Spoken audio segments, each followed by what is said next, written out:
Welcome to Gas, the true story of a toxic train derailment. I'm Ron Scholl.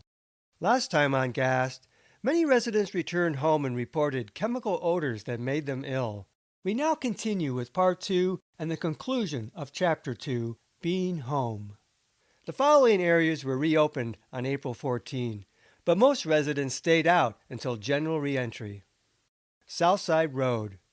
Jamie Becker of LeBaron Lane found a pesticide smell at her house and tried to clean during repeated visits, which made her eyes severely tear up. Her husband Bill had respiratory disease and couldn't visit at all. The pesticide-like reek lasts all summer, she said. They noticed a dearth of wild birds on their property and much tree damage. Becker avoided Alberton. Soon after re-entry, she went to a meeting at the senior center with neighbor Paul Lodge. I stayed about 5 minutes, she said. The tears were just rolling down my cheeks. Lodge taught at the elementary school. Paul was telling me about some of the teachers from Missoula who were driving out and getting headaches at the end of each day, she said. Lodge recalled, there were a lot of times when that fertilizer smell would come while I was teaching school the next year after that. At times, the smell was strong enough to make his eyes water and burn. He felt a lot more sensitive at the school in Alberton than at home. The Stiles family of Southside Road returned April 25th. A faint chemical smell lingered in their house. That first night, the dizziness and headaches got worse at home, Jay recalled, who had repeated migraines since the spill. We could still smell it in little pockets here and there, an unidentifiable odor. Each time you mowed the lawn, you would stir it up, he said. It made you nauseated and dizzy. His wife Ann said, in Alberton, some of the teachers that didn't live out here that lived in Missoula complained of the school bothering their throats or their eyes. The Stiles found their property eerily quiet, devoid of birds, insects, and chipmunks. Many trees in the area had lost needles. Jay said family pets were real listless, real lethargic. We would let them out in the yard and they would come in with that smell on them. The cats especially, they lost their appetite, he said. They'd go through the grass and come in and sneeze and sneeze and sneeze. They had something in their lungs. They were really sensitive to it. Dixie Robertson made an earlier attempt at returning, but her son immediately suffered a severe asthma attack. After general reentry, she tried again. Robertson cleaned her house from top to bottom, throwing out carpeting. Doing so made her sick, affecting her lungs. My face looked like it was burnt, she said. The initial exposure, I believe, made a lot of people sick, but I feel that coming back and living in it has made a lot more people sick. To add chemical insult to injury, Southside Road residents suffered another exposure when MRL did routine pesticide spraying along their tracks without prior notification. When they let everybody come back home, they sprayed, Jay Stiles said. Man, I had the worst headaches. Larry and Avis Mickelson were out in their yard when MRL's pesticide sprayer passed below by the river. Larry said, all of a sudden we got a whiff of the chemicals, and the wife immediately had to come in the house because her lungs started closing up. We thought that was pretty idiotic for them to do something like that. I think a lot of them from MRL think this was some kind of joke, that really nothing is wrong with people. Ponderosa Acres. Beverly Ridenhour recalled a rotten egg smell at times and a pesticide smell near her home, she said. Within a few days, her border collie, just from rolling in the grass, the hair literally burned off her back, she said. The vet felt that it was probably something in the grass from when the chemicals came through. Except for a rash, the return home didn't make Ridenhour feel any worse, though coughing and shortness of breath continued. Terry Stewart testified she still smelled chemicals in her house. It was everywhere, she said, especially when it rained or the air was heavy and moist. When Stewart drove by the spill site soon after re-entry, the smell was still extremely strong, she said, causing tightness in her chest and coughing. Ponderosa resident 1 found a pesticide smell when she returned. Honestly, I never felt like home was ever quite the same again, she said. Near the spill site, for such a long time, that site really stank. We raft the river all the time, and just floating by there, it was amazing to me how nasty it still was for, God, years. Going by the site triggered eye irritation and an asthma-like reaction. 6 miles east of the spill, Steve Adams stayed out until general re-entry. I did have lingering chlorine, he said, in the crawl space under his house. He complained to Montana DEQ about the smell from a porch carpet. It wasn't just chlorine, he said. There was like a chemical smell. Adams ripped the carpet out. For a long time after we came back, you could drive down there to where the accident was, and I mean, it was strong. You could smell it on the freeway. Meanwhile, we stayed sick once we got back. I had eye and sinus infections, and I know a lot of other people seem to have had the same problem, getting ear infections and sinus infections. At the same time, Adams offered a suggestion that fit perfectly with the mission of ATSDR. The media did not want to cover it, he said. I talked to the Missoulian repeatedly and some of the local news channels. I suggested to them, the Alberton phone book is like a page and a half long. I told them, call, do a phone survey, right now when everybody is just getting home. See what they say. Are you having ear problems, sinus problems, eye problems? Oh boy, that was a great idea. I talked to, I can't remember his name, some reporter down at the Missoulian. He was going to get all over it and everything. And then nothing ever happened. And then he wouldn't take my calls anymore. Will Snodgrass noted from Adams that reporter Alika Rutland said she would ask the Missoulian editor for permission to do a phone survey. Neither the media nor ATSDR nor the health department would bother to investigate if residents had health problems upon returning home. Missoulian reporter Ginny Miriam recalled the paper had already used a lot of resources on the Alberton spill. We covered Ace and the victims a lot, she said, and felt like they were certainly telling their stories all the time. There was a small group of people who felt they were very damaged, and it was ongoing. There was worry about what might still be in the ground or the trees or the air, and you'd go around and talk to all the people at the meetings and put some of them into your stories. So we had that sense that the whole town of Alberton was really concerned about it. Am I damaged? Will I be damaged in the future? And concerned about property value, she said. But the Crisco story and Adams' suggestions for investigating as residents returned home suggested something was wrong now in Alberton. Miriam said, in terms of going back and sort of doing our own study of door to door, how many people in Alberton had trouble going back to their homes, we didn't do anything like that because we thought we were doing a good job and pretty thorough. Apparently, the Missoulian editor nixed any such idea. The Crisco's testimony remained a journalistic anomaly. Roscoe Road. The Edgar family stayed out the full 17 days. After general reentry, their lawsuit claimed the residual chlorine odor was still so strong as to require that their home be cleaned professionally. Catherine Denute of Roscoe Road felt her house was well sealed and safe, but outside she smelled a fertilizer smell for some time, especially after a rain. For years, she also smelled it near the site. Friends who lived on Plateau Road left the area for much of 1996. They went away, she said, and it was raining. It was awful, god-awful. We had headaches just going over to their place and taking care of the dog. It was the same weed and feed smell. It's a real recognizable smell, she said. One of her children noticed the spill smell inside the Alberton school after reentry. For months, Denute had respiratory problems with persistent coughing. The following areas had brief, precautionary, belated, or no evacuations. 6 Mile Valley. Dan Lundell noticed a lingering smell for about a year and a half, he said. It was in the house. And then when we would go down by where the spill was at Alberton there, you know how you could smell it in the air a year or two later? Well, that's how it smelled here, too. The smell was much stronger near the site. Lundell recalled a dearth of birds and other wildlife on his property, which recovered the following year. That year there was nothing here, he said. It's just like everything died here. Huson area. Charlotte Ringlob and family lived in Huson. Ringlob only returned to stay after about 5 weeks. It smelled like somebody had used a bunch of bug bombs inside, she said. That's what it smelled like. And outside there was still an odor of chlorine. And any time the winds would kick up, it would just about gag us. Actually, for about 3 months after, it really was a strong odor. She added, we had this white stuff all over everything. It was kind of an ashy dust layer, but not very thick.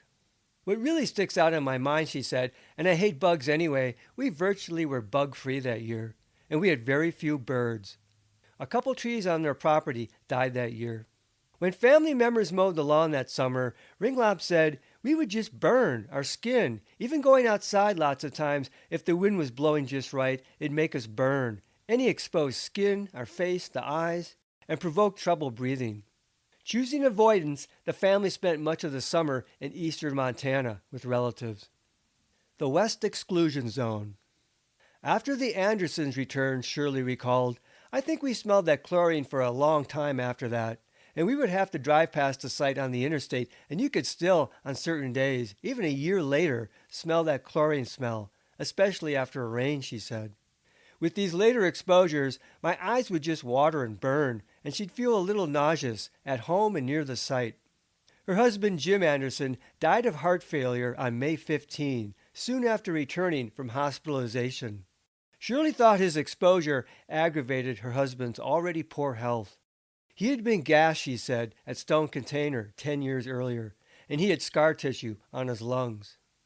Sear Resident 1 said there was a faint smell for a long time around the hot zone, a faint chemical type smell that was similar to that sulfur, rotten egg smell.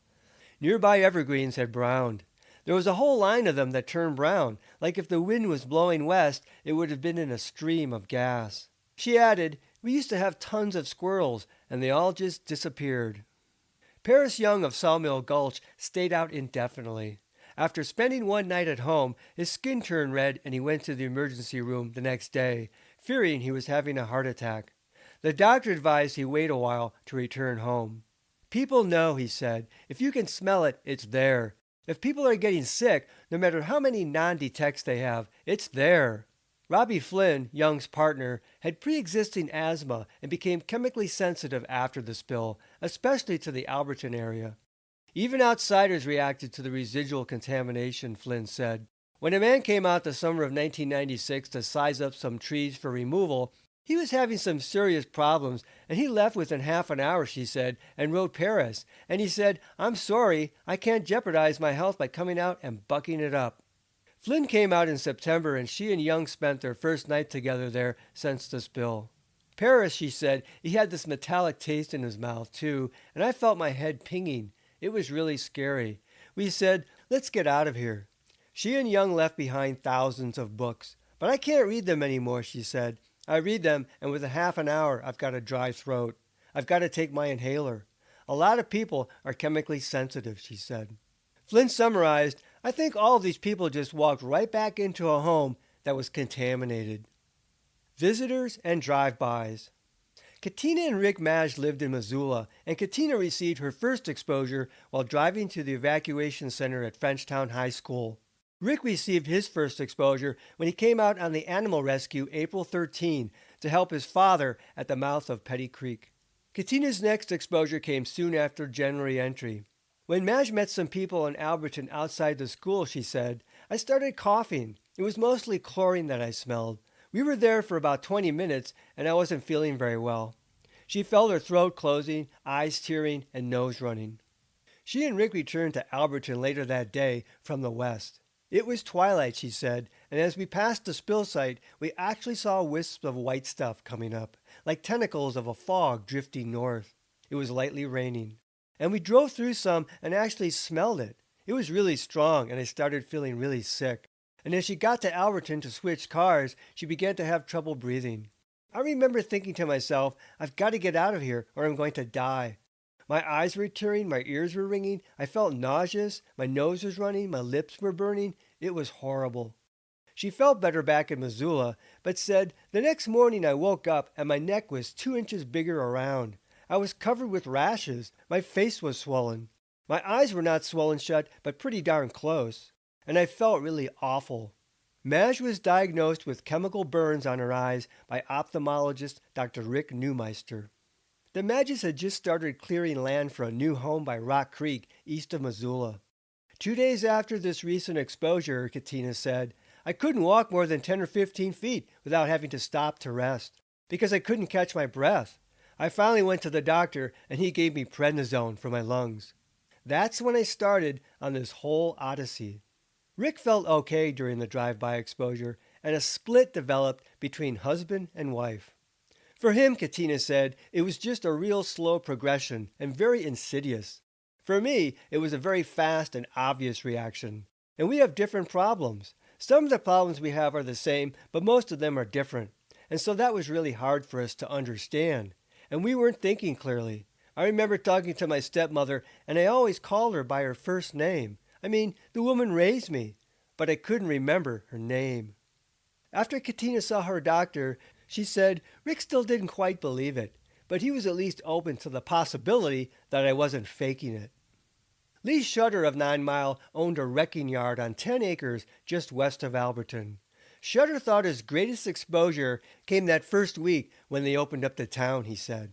The wrecking yard smelled, and Shutter noticed a white dust on vehicles. Soon after general reentry, workers who had not originally been exposed became sick on the job. He said by the end of the day, his mechanic, Ken, was sicker than a dog. He wouldn't go back up the next day to finish it. Sick to his stomach. Headache, he said.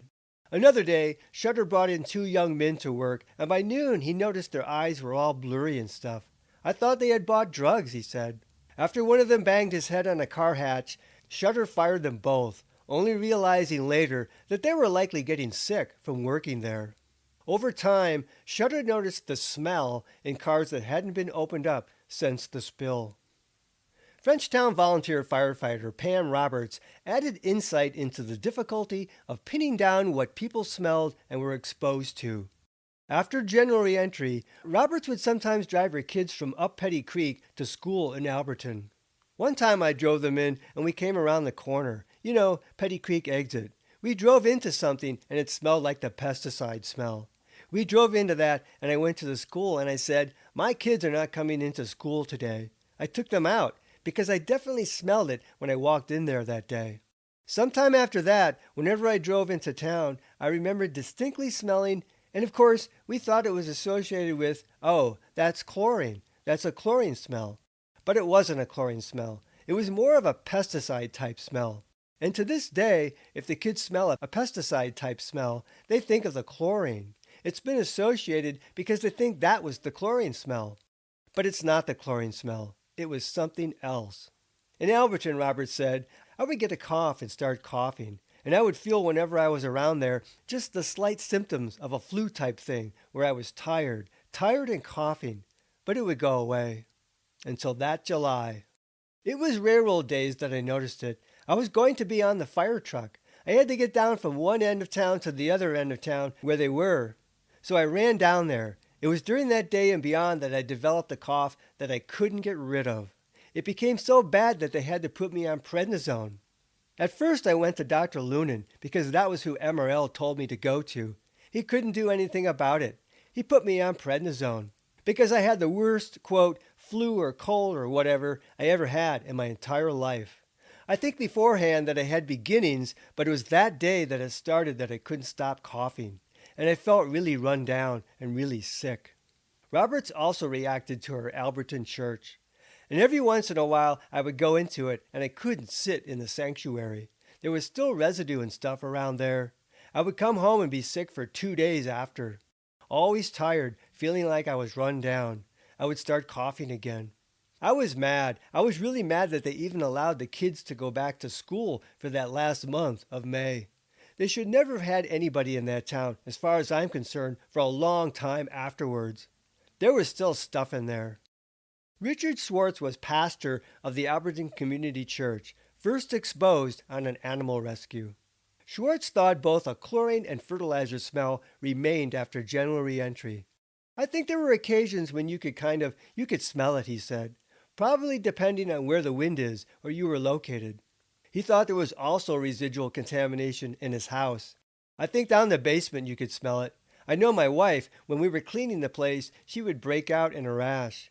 And all of her kids broke out with either a sore throat or cold or both. Schwartz was also the school bus driver and found the fertilizer smell strongest by the Natural Pier Bridge as he dropped children off. The community church smelled as well. Down in the basement, he said, it definitely smelled like chlorine. North Frontage Road resident 1 lived at the mouth of West Mountain Creek, just opposite the spill site across the river and interstate.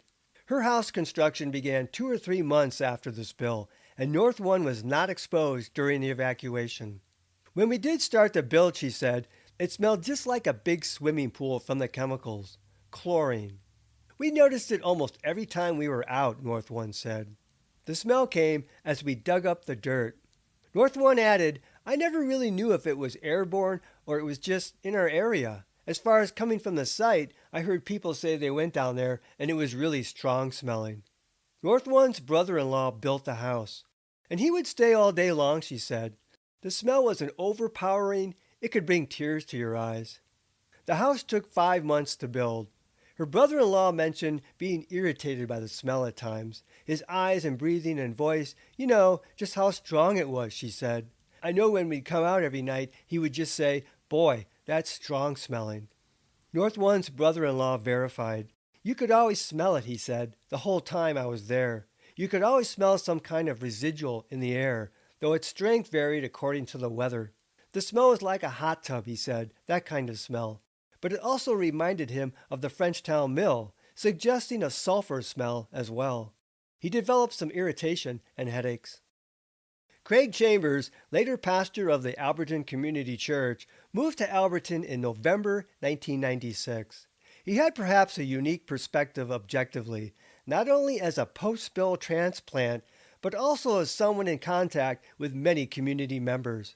When I moved in there, he said, there was still a strong smell of chlorine when it would rain. He thought the smell in the general environment was kind of like bleach. I smelled it all around. I smelled it in the church. I smelled it, everywhere. It was fairly faint by then, but you smelled bleach. And if it rained, you smelled it when it rained, that's all. And sometimes it would be stronger, and sometimes it would be fainter. Chambers didn't recall if he smelled anything else. I think probably for about 2 years following, I could still smell it, he said, even after he moved to the mouth of Petty Creek. Chambers recalled that in 1999, when he was looking to build a home, I found land that was right near the spill. In fact, I think it was probably right above the spill on Plateau Road that was for sale. And it happened to rain while we were there. Boy, the smell was strong. Chambers declined to buy the property because of the smell. Meanwhile, people complained about the church even after cleanings. Oh, they were very much complaining when I got there, he said. There was the smell inside the church even for almost a couple years, even though it had been cleaned, yes. One woman, he said, couldn't even come to church for about 1.5 years when I first got there. It would just affect her. Many parishioners confided illness with Chambers that they related to the spill. Most of the congregation from 1996 was here at that time, he said in 2001. Probably 60 to 70% were here at that time, and they all had problems. Everybody had problems. It's just a matter of whether they lingered on or not. I don't know of anybody who had lungs that didn't hurt. Afterward, many people seemed to recover, and they were fine. Even if they could smell it, it didn't bother them. There were others that could smell it, and they couldn't stand it anymore. They can't go down the grocery aisle. They can't do this. It really bothers them. They still have reactions to it. Chambers was describing chronic chemical sensitivity. Of the 80 to 85 people in Chambers' 2001 congregation, 60 to 70% translated into 48 to 60 people that were exposed during the spill. In a foreshadowing of chronic illness to come, Chambers thought there were around 8 to 10 people that still have problems, even now in 2001. This translated into 13 to 21% of those originally exposed people in the congregation as having chronic symptoms that they related to the spill, at least the Chambers knew of by their confiding in him. Now, whether they all relate to the spill, that's the thing, he said. Or maybe there is a condition that got aggravated by it. But I do think there's a very direct correlation with many people's illness right away and probable correlation to long-term effects. Though Chambers arrived 7 months after the spill, he thought he experienced some symptoms possibly attributable to the residual contamination he smelled. More of a general lack of feeling healthy, I guess. A little bit in the lungs, he said, a feeling of closing up and a slight nausea. And it's probably because I'm getting older, but my memory started going, he laughed. About 6 months later, I started to have memory problems. I get in the middle of a sentence, and that's it. I don't know what I was saying. That could just be the age. I'm 48 now. His memory problems had improved over time, however. Chambers guessed that since he arrived in November 1996, there had been perhaps a 20 to 30% turnover of the Alberton area population, one way or another. My observation in this town is that it sure does have a high rate of stuff going on. We've been praying for people right and left. There's always someone getting cancer, it seems, like every other week. Alberton seemed unlike most communities in which Chambers had been a pastor. There were times when we had a lot of people dying, but just not like this. It's at least as equal as to a retirement community. From an outsider's vantage, Chambers thought the spill had been divisive for the community. There are people who have worked for the railroad and feel like it was taken advantage of, he said, especially on the settlements.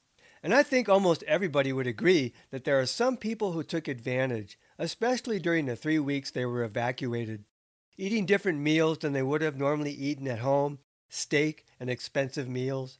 They would eat the ritzy stuff. Chambers, of course, formed these impressions secondhand. When I first got there, he said, all I can tell you is there was still quite a bit of complaining and counter-complaining. That is to say, there's people who are saying the railroad's getting railroaded, and others who are saying that the railroad is covering things up. We're not hearing everything. There's a lot of stuff going on that we don't know of. There's a lot of chemicals. You can see both sides to that, and it was divisive. I think it still is. Scores of accounts describe the spill site as continuing to reek after reentry, even years after the spill. The majority of these people also smelled odors in the general environment in the Alberton area, indoors and outdoors. People generally described a chlorine and or a pesticide or fertilizer-like smell. The return home triggered or aggravated physical symptoms in many people to varying degree. Some people were driven to leave the area for good. Officials continued to insist that all was safe. The above accounts are just a sampling of residents in various locations in and around Alberton or non-residents who were exposed, who complained of odors and or aggravated symptoms upon returning to the area. Since no reentry interview process or media investigation was conducted, no one knows how prevalent such complaints were. Next time on Gas, the true story of a toxic train derailment. While many residents complain of chemical exposures that make them ill upon returning home, health officials show no concern, claiming the area is safe. We also look at modeling, withheld from residents, that shows just how severely the Alberton area was exposed to chlorine during the spill. Until then, this is Ron Scholl. Thanks for listening. This podcast is adapted from the book Gas, the true story of a toxic train derailment. Visit Amazon.com to see the 2-book series. To access support material in the book, such as maps, photos, illustrations, and video links, visit my Facebook page Gas, the true story, or watch my Gas playlist on my YouTube channel at RL Scholl.